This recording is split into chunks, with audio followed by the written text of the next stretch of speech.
Hello everyone! So ayan, kagigising lang natin guys at meron tayong product dito from YouGlow Babe. So ito-try natin tong Shipo Apo. This is my first time na gumamit ng YouGlow Babe product kasi ayan nakakagamit na ako ng itong, ano bang tawag nito? Yung food supplement nila na meron ng glutathione, meron ng collagen, meron ng, basta. Alright, so ngayon ito-try naman natin ng Shipo Apo at meron pang pa-free si Salud. So ito-try na natin dito. Excited na akong i-try. So inumin yata ito na balang laman ang tiyan. Alright, look. You glow, babe. So, ayan. Here, and let's have one sachet.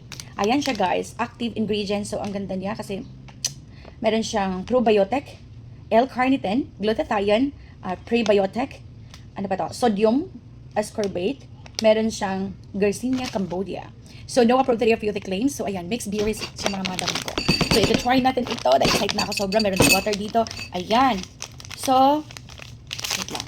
Sobrang na-excite na akong i-try itong ano. Kasi maganda daw talaga to. Wow, ang bango ah. Ang bango guys. So, this is my first time to use Shipo Apo juice. Ayan, ang maganda daw dito guys, nakakapayat. Perfect. Dahil nga, nagpapapayat tayo. Oh, natin. So, iinumin siya ng walang laman ang tiyan. And, mga madam ko, sasabay na natin to. Di ba ako nag-almusal? Ay, hindi naman. Ayan. Sasabay na natin ito mga madam. Wait lang. Okay. Teka lang ha. Kasi hindi ko ito naubos guys. Nakakalimutan ko kasi minsan. So, try muna natin juice. Ay, masarap. Wow. Wow, ang sarap. Sabay natin ito.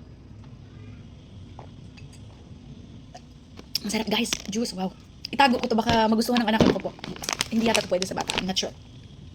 So, ang sarap pa naman. Baka magustuhan ito ng anak ko. Wow. Perfect. Ang sarap. Sobrang sarap. That's all. Ayan. Try nyo. Nakaka-glow na talaga ang Glow Babe products.